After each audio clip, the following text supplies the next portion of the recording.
നമസ്കാരം. അൽബനി ഫിസിയുടെ അടുത്തൊരു എപ്പിസോഡിലേക്ക് അവർക്ക് സ്വാഗതം. നമ്മുടെ ചാനലിനെ സപ്പോർട്ട് ചെയ്യുന്ന എല്ലാവർക്കും ഒരിക്കൽ കൂടി നന്ദി രേഖപ്പെടുത്തിക്കൊള്ളുന്നു. കാരണം നമ്മുടെ ഈ ചാനൽ കാണുകയും അതിൻ്റെ പോരായ്മകൾ പറയുകയും അതുപോലെ വിളിച്ച് സംശയം ചോദിക്കുന്ന എല്ലാവർക്കും വളരെയധികം നന്ദി. നിങ്ങളുടെ കമൻസിനെല്ലാം തന്നെ ഞാൻ ഫോൺ വിളിക്കുന്ന എല്ലാവർക്കും അല്ലെങ്കിൽ നിങ്ങൾ മെയിൽ ചെയ്യുന്നവർക്കും ഒക്കെ ആണെങ്കിൽ ഞാൻ തീർച്ചയായിട്ടും മറുപടി കൊടുക്കുന്നുണ്ട്. അപ്പോൾ ആർക്കെങ്കിലും മറുപടി കിട്ടാതെയോ അല്ലെങ്കിൽ താമസിക്കുന്നുണ്ടെങ്കിൽ ദയവായി ക്ഷമിക്കുക, ഞാനത് കാണാതെ പോയിട്ടാണ്.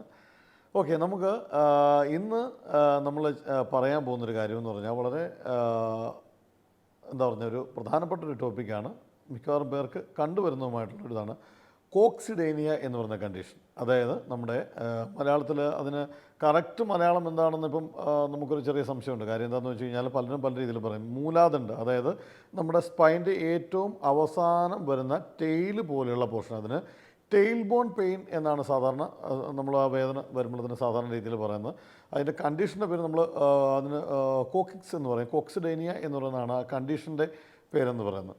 അപ്പോൾ നമ്മൾ ഈ ഒരു കണ്ടീഷൻ മിക്കവാറും പേർക്ക് സാധാരണ ഒരു ഹാർഡായിട്ടുള്ള സർഫസിൽ നമ്മൾ ലോങ് സിറ്റ് ചെയ്യുന്ന ആൾക്കാർക്കും, അതായത് ഹാർഡായിട്ടുള്ള സർഫസ് അല്ലെങ്കിൽ തന്നെയും നമ്മൾ ലോങ് സിറ്റിങ് ഉള്ള ആൾക്കാർക്ക് ഇത് സാധാരണ വരുന്നതാണ്. അപ്പോൾ എന്ന് പറഞ്ഞാൽ അങ്ങോട്ടേക്ക് കൂടുതൽ പ്രഷർ വരിക, പ്രഷർ വന്നു കഴിയുമ്പോഴത്തേന് കോക്കിക്സ് എന്ന് പറഞ്ഞു കഴിഞ്ഞാൽ നമ്മുടെ ഏറ്റവും, അതായത് നമ്മുടെ സ്പൈൻ്റെ ഏറ്റവും അവസാനമുള്ള വാല് പോലെ ഇങ്ങനെ ചെറുതായിട്ട് വളഞ്ഞിങ്ങനെ നിൽക്കുന്ന ഒരു പോർഷനാണ് ഇതെന്ന് പറഞ്ഞു കഴിഞ്ഞാൽ. അപ്പോൾ ഇത് നമ്മൾ ടെയിൽ ബോൺ എന്ന് പറയാൻ കാര്യം എന്ന് പറഞ്ഞാൽ മനുഷ്യൻ കുരങ്ങിൽ നിന്ന് രൂപാന്തരപ്പെട്ട മനുഷ്യനാണെന്നാണല്ലോ പരിണാമ സിദ്ധാന്തം നമ്മളെ പഠിപ്പിക്കുന്നത്.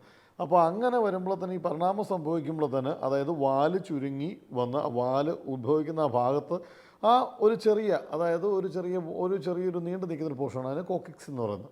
അപ്പോൾ അവിടെ വരുന്ന ഒരു വേദനയാണ് സാധാരണ കോക്സിഡേനിയ എന്ന് പറയുന്നത്. ഇത് ഒരു പല കാരണങ്ങൾ കൊണ്ടും വരാം. പല കാരണങ്ങളെന്ന് പറഞ്ഞു കഴിഞ്ഞാൽ ഒരു ട്രോമ, അതായത് പണ്ട് നമ്മൾ ഇടിച്ച് വീണിട്ടുണ്ടെങ്കിൽ, അതായത് നമ്മൾ എവിടുന്നേലും വീഴുമ്പോൾ കറക്റ്റ് നമ്മൾ കുന്തക്കാലെന്ന് പറഞ്ഞാൽ നമ്മൾ കാല് കുത്തി ഇങ്ങനെ ഇരിക്കുമ്പോഴാണ് കറക്റ്റ് ആ ബട്ടക്സിൻ്റെ പോർഷൻ ഒന്ന് ഇടിക്കുകയോ അല്ലെങ്കിൽ എന്ന് പറഞ്ഞാൽ ആ കറക്റ്റ് ആ ഏരിയ, അതായത് ബട്ടക്സിൻ്റെ ഏറ്റവും താഴെയുള്ള ഏരിയ വല്ലതും ഒന്ന് ഇടിച്ച് കഴിഞ്ഞ് കഴിഞ്ഞാൽ ഇത് പിൽക്കാലത്ത് ഇങ്ങനൊരു വേദനയായിട്ട് പരിണമിക്കാം. അതൊരു കാര്യമാണ്. പിന്നെ എന്ന് പറഞ്ഞാൽ നമ്മുടെ ഇരിക്കുന്ന പൊസിഷൻ്റെ തെറ്റായ പൊസിഷൻ കൊണ്ട് സാധാരണ ഈ പോർഷനിൽ വേദന വരാം. കാരണം എന്ന് പറഞ്ഞാൽ നമ്മൾ സാധാരണ ഇരിക്കുമ്പോൾ തന്നെ നമ്മൾ ആരും തന്നെ സ്ട്രെയിറ്റായിട്ട് ഇങ്ങനെ ഇരിക്കാറില്ല. നമ്മളിരിക്കുമ്പോൾ നിങ്ങൾ ശ്രദ്ധിച്ച് നോക്കുക, ഒരു 90% ആൾക്കാരും ഇരിക്കുന്നത് ശകലം മുമ്പിലേക്ക് ഇറങ്ങിയാണ്. ഇങ്ങനെയല്ലേ നമ്മളിരിക്കുന്നത്.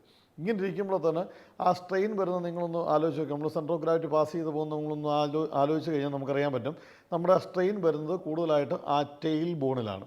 അപ്പോൾ നമ്മളിങ്ങനെ ഇരിക്കും, മിക്കവാറും ഇങ്ങനെ നമ്മൾ ഇരിക്കാറുള്ളൂ. ഞാനുൾപ്പെടെയുള്ള ആൾക്കാർ, നമുക്ക് ഈ തിയറിയൊക്കെ അറിയാമെങ്കിലും നമ്മളും പ്രാക്ടിക്കൽ അല്ലെങ്കിൽ പ്രായോഗികമായിട്ട് ചെയ്യുമ്പോൾ നമ്മൾ ഒരുപാട് തെറ്റുകൾ ചെയ്യുന്ന മനുഷ്യനാണ്. നമുക്ക് എന്താ പറയുക, അത് ഞാനുൾപ്പെടെയുള്ള ആൾക്കാർ ഇരിക്കുമ്പോൾ കണ്ടില്ലേ, ഇത് ഇങ്ങനെയാണ് ഇരിക്കുന്നത്. ഇങ്ങനെ ഇരിക്കുമ്പം കൂടുതൽ സ്ട്രെയിന് ആ പോർഷനിലേക്ക്, നമ്മുടെ ബട്ടക്സിൻ്റെ ഏറ്റവും താഴെയുള്ള ആ പോർഷനിലേക്ക് ആ ഒരു സ്ട്രെസ്സ് കൂടുതൽ വരുമ്പോഴത്തേന് കോക്സിഡേനിയ എന്ന് പറയുന്ന കണ്ടീഷൻസ് ഉണ്ടാകാനുള്ള സാധ്യതയുണ്ട്. അപ്പോൾ ഈ ഒരു സ്ട്രെസ്സ് വരുന്നതുകൊണ്ട് വരാം. പിന്നെ എന്ന് പറഞ്ഞു കഴിഞ്ഞാൽ സാധാരണ പിന്നെ പ്രഗ്നൻറ്റ് ലേഡീസിന് വരാം. പ്രഗ്നൻറ്റ് ലേഡീസിന് വരുന്നതിൻ്റെ കാര്യം എന്ന് പറഞ്ഞു കഴിഞ്ഞാൽ അവരുടെ ബെല്ലി കൂടുന്നതുകൊണ്ട്, ഞാൻ നേരത്തെ ഒരു വീഡിയോയിൽ പറഞ്ഞിട്ടുണ്ട്, അത് കോക്സിഡേനിയ എന്നുള്ള കണ്ടീഷൻസ് അല്ല ഞാൻ പറഞ്ഞത്, അവർക്ക് ലോ ബാക്ക് പെയിൻ വരാനുള്ള സാധ്യതയുണ്ട്. ലോ ബാക്ക് പെയിൻ വരുന്നത് പോലെ തന്നെ ഈ മൂലാദണ്ഡെന്ന് പറയാം കേട്ടോ. മൂലാദണ്ഡെന്നും ചില സ്ഥലങ്ങളിൽ ഗുദാസ്തി എന്നൊക്കെ പറയുന്നുണ്ട്. അപ്പോൾ നിങ്ങൾക്കെല്ലാം കാര്യം മനസ്സിലായല്ലോ. നമ്മുടെ ടെയിൽ ബോൺ, അതായത് നട്ടലിൻ്റെ ഏറ്റവും താഴെയുള്ള ആ വളഞ്ഞിരിക്കുന്ന പോർഷനാണെന്ന് പറഞ്ഞാൽ ഈ കോക്സിക്സ് എന്ന് പറയുന്നത്. അപ്പോൾ അതിന് വരുന്ന വേദനയാണ്. അപ്പോൾ പ്രഗ്നൻറ്റ് ലേഡീസിന് പറഞ്ഞാൽ വയറ് കൂടുതലുകൊണ്ട് അങ്ങോട്ട് ലോഡ് വരുന്നതുകൊണ്ട് അങ്ങനെ വരാനുള്ള സാധ്യതയുണ്ട്. പിന്നെ ഇത് വണ്ണമുള്ള ആൾക്കാരിൽ വരാം. വണ്ണമുള്ള ആൾക്കാരിൽ മാത്രമല്ല, വണ്ണം കുറഞ്ഞ ആൾക്കാരിലും സാധാരണ രീതിയിൽ ഇത് വരാറുണ്ടെന്ന് പറഞ്ഞു കഴിഞ്ഞാൽ. അപ്പോൾ ഇതിന് നമുക്ക് എന്താണ് കോക്സി കുഷ്യൻ എന്നുള്ള കുഷ്യൻ സാധാരണ ഈ നമ്മുടെ ആമസോണിലും ഒക്കെ അവൈലബിൾ ആണ്. അതെന്ന് പറഞ്ഞു കഴിഞ്ഞാൽ എന്തിനാണെന്ന് വെച്ച് കഴിഞ്ഞാൽ ആ ഒരു ഭാഗത്തേക്ക് കൂടുതൽ പ്രഷർ വരാതിരിക്കാൻ വേണ്ടി ഡിസൈൻ ചെയ്തൊരു കുഷ്യനാണ്. അപ്പോൾ ഒരു സർക്കിളായിട്ടിരിക്കുന്നൊരു കുഷ്യനുണ്ട്, അതിൻ്റെ നടുക്ക് ഒരു ഗ്യാപ്പാണ്. അപ്പം നമ്മുടെ കൂടുതൽ ആ ഒരു അസ്ഥി കൂടുതൽ നമ്മുടെ ഇരിക്കുന്ന പോർഷനിലേക്ക്, നമ്മുടെ ചെയറിലേക്ക് പ്രഷർ വരാതിരിക്കാൻ വേണ്ടിയാണ് ഈ ഒരു കോക്സി കുഷൻ പലതരത്തിലുള്ള ഡിസൈൻസ് ഉണ്ട്. അത് സാധാരണ രീതിയിൽ നമ്മൾ ഓഫീസിലൊക്കെ പോകുന്ന ആൾക്കാർക്ക് ഞാൻ കണ്ടിട്ടുണ്ട്. ഇത് അവരുടെ സീറ്റിലിട്ടിട്ട് ഇരിക്കുന്ന ആൾക്കാരുണ്ട്. അപ്പം അന്നേരം തന്നെ ആലോചിച്ചാൽ അവർക്ക് ഈ ഒരു കണ്ടീഷനുള്ള ആൾക്കാർ, ഇത് അങ്ങനെ ആളുകൾ സാധാരണ ഇങ്ങനെ ഡിസ്കസ് ചെയ്യാറുമില്ല. കാരണം കറക്റ്റ് ഈ മൂലാധാര വേദന വരുന്നതിൻ്റെ കാരണമോ ഇപ്പോൾ കാരണങ്ങൾ ഇതൊക്കെയാണ്. കാര്യം എന്ന് പറഞ്ഞാൽ പ്രഗ്നൻസിയിൽ വരുന്ന കാരണം ഒരു കാരണമായിട്ട് കൂട്ടേണ്ട കാര്യം അത് കഴിയുമ്പോൾ തന്നെ നിങ്ങൾക്ക് സബ്സൈഡ് ആവും. അല്ലാതെ ഒരു ചെറിയ ട്രോമ പണ്ടുണ്ടെങ്കിലോ അല്ലെങ്കിൽ വണ്ണമുള്ള ആൾക്കാരിലോ അല്ലെങ്കിൽ ഒരു കാരണവുമില്ലാതൊക്കെ ഇത് വരാം. ഇപ്പോൾ വരുമ്പോഴെന്ന് പറഞ്ഞാൽ ചുറ്റുമുള്ള മസിൽസിന് ഇൻഫ്ലമേഷൻ സംഭവിക്കാം. അപ്പോൾ അവിടെ നിന്ന് പറഞ്ഞാൽ നമ്മൾ പിടിച്ച് നോക്കുമ്പോൾ നമുക്ക് ആ പോർഷനിൽ നമ്മൾ ടച്ച് ചെയ്ത് നോക്കുമ്പോൾ നല്ല ടെൻഡർനെസ് എന്ന് പറഞ്ഞു കഴിഞ്ഞാൽ പെയിൻ ഫീലിംഗ് വൈൽ ടച്ചിങ്. അതായത് നമ്മളവിടെ ടച്ച് ചെയ്യുമ്പോൾ അല്ലെ പ്രഷർ കൊടുക്കുമ്പോൾ തന്നെ അവിടെ നല്ല ഒരു പെയിൻ ഫീൽ ചെയ്യാം, ടെൻഡർനെസ് ഉണ്ടാകാനുള്ള സാധ്യതയുണ്ട്. അപ്പം ഇതിന് നമ്മൾ വീട്ടിൽ ചെയ്യാമെന്ന് പറഞ്ഞാൽ ഐസ് പാക്ക് വെക്കാം. ഐസ് പാക്ക് നമുക്ക് സാധാരണ ഐസ് പാക്ക് അവിടെ വെച്ച് പറഞ്ഞാൽ ആ പോർഷനിലോട്ട് കറക്റ്റ് ഐസ് പാക്ക് നമ്മൾ ആ കറക്റ്റ് വേദന എവിടെയാണോ ആ പോർഷനിലേക്ക് കറക്റ്റ് നമുക്ക് ഐസ് പാക്ക് ഒരു 5 to 7 minutes ഒക്കെ ഐസ് പാക്ക് വെക്കുക. അത് കഴിഞ്ഞ് എടുക്കുക. അങ്ങനെ പല സമയങ്ങളിലായിട്ട് നമുക്ക് ഐസ് പാക്ക് കൊടുക്കാം. പിന്നെ നമുക്ക് ചൂട് പിടിക്കാൻ പറ്റും. ചൂട് പിടിക്കുന്നത് ആക്ച്വലി ആ ബോണിൻ്റെ അവിടെയല്ല നമ്മൾ ചൂട് പിടിക്കേണ്ടത്, അതിൻ്റെ സറൗണ്ടിങ് മസിൽസിനെയാണ്. കാരണം ഇൻഫ്ലമേഷൻ സംഭവിക്കുന്നതൊക്കെ എന്ന് പറഞ്ഞാൽ സറൗണ്ടിങ് മസിൽസിനെ നമുക്ക് ഇൻഫ്ലമേഷൻ സംഭവിക്കും. അപ്പോൾ അങ്ങനെ വരുമ്പോഴത്തേന് ആ ഒരു സറൗണ്ടിങ് മസിൽസ്, അതായത് ഏറ്റവും താഴെയുള്ള ബട്ടക്സ് ഏരിയയിലാണ് നമ്മൾ സാധാരണ ചൂട് വെക്കേണ്ടത്. അപ്പോൾ നമുക്ക് ഐസ് കൊടുക്കാം, ചൂട് വെക്കാം, ഇങ്ങനെയുള്ള കാര്യങ്ങൾ നമുക്ക് ഇതിനു വേണ്ടി ചെയ്യാൻ പറ്റും. പിന്നെ ചെയ്യാൻ പറ്റുന്ന ഇപ്പോൾ ഞാനും മെയിനായിട്ടെന്ന് പറഞ്ഞാൽ എക്സസൈസാണ് നമ്മുടെ ഒരു ഫിസിയോതെറാപ്പി ആസ്പെക്റ്റ് ആയതുകൊണ്ട് നമ്മൾ ഇനിയും എക്സസൈസ് കൊടുത്ത് ഇതിനെ എങ്ങനെ റെഡിയാക്കാം എന്നുള്ളതാണ് കറക്റ്റ് പറയാൻ പോകുന്നത്. മനസ്സിലാവുന്നുണ്ടോ? അപ്പം ചെറിയൊരു പല ഇതിലും പറയുന്ന പറഞ്ഞ തിയറിയൊക്കെ നമ്മൾ നോക്കുമ്പോൾ നമുക്കറിയാൻ പറ്റും. ഈ കോക്കിക്സ് എന്ന് പറയുന്ന പോർഷന് ഈ ഒരു പ്രഷർ കൂടുതൽ വരുമ്പം ചെറിയൊരു അങ്ങോട്ടോ ഇങ്ങോട്ടോ ചെറിയൊരു സ്ഥാനഭ്രംശം ചിലപ്പോൾ വരാനുള്ള സാധ്യതയുണ്ട്. അപ്പോൾ അങ്ങനെ വരുമ്പോൾ ഇത് കറക്റ്റ് അലൈൻമെൻറ്റിലേക്ക് കൊണ്ടുവരാൻ വേണ്ടി നമ്മൾ ചെയ്യുന്ന എക്സസൈസും അതുപോലെ മസിൽസിന് നമ്മൾ കൊടുക്കുന്ന സ്ട്രെച്ചിങ്ങുമാണ് നമ്മളിപ്പോൾ കാണിക്കാൻ പോകുന്നത്. ഓക്കെ, ഇപ്പോൾ കാണിക്കാൻ പോകുന്നത് പറഞ്ഞാൽ സ്വന്തമായിട്ട് നമ്മൾ ചെയ്യുന്ന എക്സസൈസ് ആണെന്ന് പറഞ്ഞാൽ ഈ ഒരു കണ്ടീഷൻ ഞാൻ പറഞ്ഞ മൂലാദണ്ഡ് അല്ലെങ്കിൽ എന്ന് പറഞ്ഞു കഴിഞ്ഞാൽ ഗുദാസ്തി കോക്കിക്സ് എന്ന് പറയുന്ന പോർഷൻ, അതായത് നമ്മുടെ നട്ടലിങ്ങനെ വന്നിട്ട് ഏറ്റവും അവസാനം വരുന്ന പോർഷനുണ്ട്. ഏറ്റവും അവസാനം ടൈല്, ഈ ഏറ്റവും അവസാനം വരുന്ന പോർഷനാണ് ഇതെന്ന് പറയുന്നത്. മനസ്സിലാകുന്നുണ്ടോ? അപ്പോൾ അവിടെ ആണ് വേദന വരുന്നത്. അപ്പോൾ ഈ വേദനയ്ക്ക് വേണ്ടി ഞാൻ പറഞ്ഞു ഇത് പല കാരണങ്ങൾ കൊണ്ടൊരു ട്രോമ, ഒരു പ്രീവിയസ് ട്രോമ, നേരത്തെ ഒരു ഇടിച്ച് വീണ മനുഷ്യനാണെങ്കിൽ അല്ലെങ്കിൽ എന്തെങ്കിലും അങ്ങനെ ഒരു പ്രശ്നങ്ങളൊരു ട്രോമ ഹിസ്റ്ററി ഉള്ള ആളുകളാണെങ്കിൽ, നേരത്തെ വീണ ഹിസ്റ്ററിയൊക്കെ ഉണ്ടെങ്കിൽ ഇവിടെ വേദന വരാം. അപ്പോൾ അങ്ങനെ വരുമ്പോൾ തന്നെ ഈ ഒരു പോർഷന് ചെറിയൊരു അങ്ങോട്ടും ഇങ്ങോട്ടോ ചെറിയൊരു സ്ഥാനഭ്രംശം എന്ന് പറഞ്ഞാൽ വലിയ സ്ഥാനഭ്രംശമൊന്നുമല്ല, ചെറിയൊരു ഷെയ്ക്ക് അങ്ങോട്ടും ഇങ്ങോട്ടും വന്നിട്ടുണ്ടെങ്കിൽ അതൊന്ന് കറക്റ്റ് ചെയ്യാൻ വേണ്ടിയാണ് നമ്മളിപ്പം ഈ ഒരു എക്സസൈസ് കാണിക്കാൻ പോകുന്നത്. സ്വന്തമായിട്ട് ചെയ്യേണ്ട എക്സസൈസാണ്. അപ്പോൾ നമ്മുടെ രണ്ട് കൈയും പേഷ്യൻ്റ് അല്ല, ഇത് അവളെ ആരാണോ നേരെ കമന്ന് കിടന്ന ശേഷം രണ്ട് കൈയും ബട്ടക്സിലോട്ട് വെക്കുക, ബട്ടക്സിൽ വെക്കുക. ബട്ടക്സിൽ ഇങ്ങനെ മാക്സിമം പ്രസ് ചെയ്ത ശേഷം മുകളിലേക്ക് വലിക്കുക. ഓക്കെ, മുകളിലേക്ക് വലിച്ച് ആ ഒരു വലിവ് 10 seconds ഹോൾഡ് ചെയ്യണം. അത് 1 2 3 അങ്ങനെ നിങ്ങൾ തന്നെ കൗണ്ട് ചെയ്തൊരു 10 സെക്കൻഡ് ഹോൾഡ് ചെയ്യുക, ദെൻ വിടുക.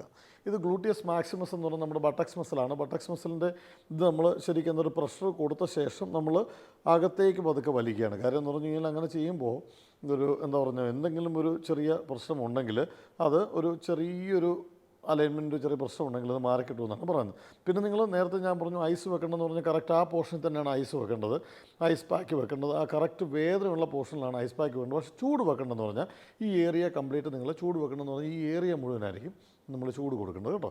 അപ്പോൾ ഈ ഒരു എക്സസൈസ് മനസ്സിലായല്ലോ. നേരെ കൈ ഇവിടെ പിടിക്കുക, ബട്ടക്സിന് മാക്സിമം പ്രഷർ കൊടുക്കുക, എന്നിട്ട് മുകളിലേക്ക് വലിക്കുക. ഓക്കെ, ഇതൊരു എക്സസൈസ്. ഓക്കെ, പിന്നെ ഇനി നമ്മൾ കൊടുക്കേണ്ട ഒരു സ്ട്രെച്ചിങ് എക്സസൈസ്. അതിന് നമ്മൾ നേരെ കിടക്കേണ്ടി വരും. നേരെ കിടക്കുക. ഓക്കെ, നേരെ കിടന്നു. ഒരു കാല് മടക്കി വെക്കുക, മടക്കി വെച്ചോളാം. ഈ കാലിൻ്റെ മുകളിലേക്ക് ഇപ്പുറത്തെ കാലെടുത്ത് ഇങ്ങനെ നമ്മൾ ഈ കാലിന്മേ കാലൊക്കെ വെച്ചിട്ട് നമ്മൾ കസേരയിലിരിക്കുന്ന നമ്മൾ തന്നെ കിടന്നിട്ട് ഇങ്ങനെ ചെയ്യുക. എന്നിട്ട് നമ്മുടെ കൈയെ ഈ കാലിൻ്റെ ഇടയിൽ ഇങ്ങനെ ഇവിടെ വന്നിട്ട് നമ്മൾ ലോക്ക് ചെയ്യുക. ലോക്ക് ചെയ്ത ശേഷം നേരെ അകത്തേക്ക് കൊണ്ടുപോയി ഓക്കെ, ഈ ഒരു സ്ട്രെച്ചിങ് കണ്ടോ, സ്വന്തമായിട്ട് ചെയ്യേണ്ടതാണ് കേട്ടോ. ഈ ഒരു സ്ട്രെച്ചിങ് നമ്മൾ പതുക്കെ നല്ലപോലെ ചെയ്യുക. ഓക്കെ, ബാക്കിൽ സ്ട്രെച്ച് ഫീൽ ആവണം. ഓക്കെ, മനസ്സിലായല്ലോ. ആ സ്ട്രെച്ച് ഒരു 3 to 5 seconds ഹോൾഡ് ചെയ്യുക, ദെൻ വിടുക. ഓക്കെ, പിന്നെ തിരിച്ച് അതുപോലെ തന്നെ ഈ കാല് മടക്കി വെക്കുക. ഈ കാലിലേക്ക് ഇങ്ങനെ മടക്കി അതുപോലെ തന്നെ ഇവിടെ കൈയിട്ടിട്ട് ഇങ്ങനെ തന്നെ ചെയ്യുകയും ചെയ്യും. ഇതായിരിക്കും കുറേ കൂടെ ഈസി ആയിട്ട് ചെയ്യാൻ പറ്റുന്നത്. മറ്റേ കാലിൽ നമ്മൾ കൈയിടേണ്ട കാര്യം എന്ന് വെച്ച് കഴിഞ്ഞാൽ ഇൻ കേസ് ആ കാല് തെന്നിപ്പോകാനുള്ള സാധ്യത ഉള്ളതുകൊണ്ട് ഇങ്ങനെ ചെയ്യാം. മനസ്സിലാവുന്നുണ്ടോ? പിന്നെ നമ്മൾ സാധാരണ ചെയ്ത് സ്ട്രെച്ചിങ്ങിനാണ്. പിന്നെ നമ്മൾ ആംസ്ട്രിങ് സ്ട്രെച്ചിങ് സാധാരണ ഇതിൽ ചെയ്യുക. ഒരു കാല് മാത്രം വരിക, മാക്സിമം സ്ട്രെച്ച് ചെയ്ത്. ഓക്കെ, അപ്പോൾ ഈ കാല് പൊങ്ങാതെ ഒന്ന് ശ്രദ്ധിക്കുക കേട്ടോ. ഓക്കെ, സ്ട്രെച്ച് ചെയ്യുക, തിരിച്ച് വെക്കുക, ഈ കാല് സ്ട്രെച്ച് ചെയ്ത്. ഓക്കെ, പുറകിൽ വലിവ് കിട്ടണേ, ഈ ഒരു സ്ട്രെച്ചിങ്. ഓക്കെ, അപ്പോൾ ഇത്രയും കാര്യങ്ങൾ, അതായത് ഞാൻ പറഞ്ഞു ഈ ഒരു കണ്ടീഷൻ വന്നു കഴിയുമ്പം ഒന്നാമത്തെ കാര്യം നമ്മൾ പൊസിഷൻ കറക്റ്റ് ആക്കുക, നമ്മളിരിക്കുന്ന പൊസിഷന് നമ്മൾ കറക്റ്റ് ആക്കുക. പിന്നെ ഓഫീസിലൊക്കെ വർക്ക് ചെയ്യുകയാണെങ്കിൽ കോക്സി കുഷ്യൻ എന്ന് പറഞ്ഞ കുഷ്യൻ യൂസ് ചെയ്യുക. പിന്നെ നിങ്ങൾ വീട്ടിൽ ചെന്ന് ഐസ് പാക്സ് യൂസ് ചെയ്യുക. ദെൻ നിങ്ങൾ ഹോട്ട് വാട്ടർ ബാഗോ അങ്ങനെ നിങ്ങൾ ചൂട് വെക്കുന്നുണ്ടെങ്കിൽ ആ സറൗണ്ടിങ് മസിൽസിന് മുഴുവൻ ചൂട് വെക്കുക. പിന്നെ ഈ പറഞ്ഞ എക്സസൈസ് നമ്മൾ ചെയ്യുക. മനസ്സിലാകുന്നുണ്ടോ? ഇത്രയും കാര്യങ്ങൾ ചെയ്തു കഴിഞ്ഞാൽ തീർച്ചയായിട്ടും ഇതിനൊരു മാറ്റം ലഭിക്കുന്നതായിരിക്കും. ഇതാണ് സാധാരണ നമ്മുടെ കോക്സിഡേനിയ എന്ന് പറയുന്ന കണ്ടീഷന് വേണ്ടി, അല്ലെങ്കിൽ എന്താ പറയുക, ടെയിൽ ബോൺ പെയിന് വേണ്ടി നമ്മൾ ചെയ്യുന്ന എക്സസൈസുകളും അതായത് ഇതിൻ്റെ പരിഹാര മാർഗ്ഗങ്ങളും ഇതാണ്. അപ്പോൾ ഇത് സാധാരണ ഞാൻ പറഞ്ഞില്ല, നമ്മൾ ഇരിക്കുമ്പോഴത്തെ മെയിനായിട്ട് നിങ്ങൾ ശ്രദ്ധിക്കേണ്ട കാര്യം, നമ്മുടെ 90% ആൾക്കാരും ഇരിക്കുന്നത് നമ്മൾ കറക്റ്റായിട്ട് എന്താ പറയുക ഇങ്ങനെ ഇരിക്കാറില്ല. അപ്പോൾ ആ ഇരിപ്പ് കറക്റ്റാക്കുക. പിന്നെ ഈ പറയുന്ന എക്സസൈസുകളും നിങ്ങൾ സ്ഥിരം ചെയ്ത് കഴിഞ്ഞാൽ തീർച്ചയായിട്ടും ഇതിനൊരു മാറ്റം വരുന്നതായിരിക്കും. നമ്മുടെ വീഡിയോ ഇതുവരെ വാച്ച് ചെയ്ത എല്ലാവർക്കും നന്ദി. ഇതുവരെ സബ്സ്ക്രൈബ് ചെയ്യാത്ത ആൾക്കാരുണ്ടെങ്കിൽ തീർച്ചയായിട്ടും സബ്സ്ക്രൈബ് ചെയ്യുക.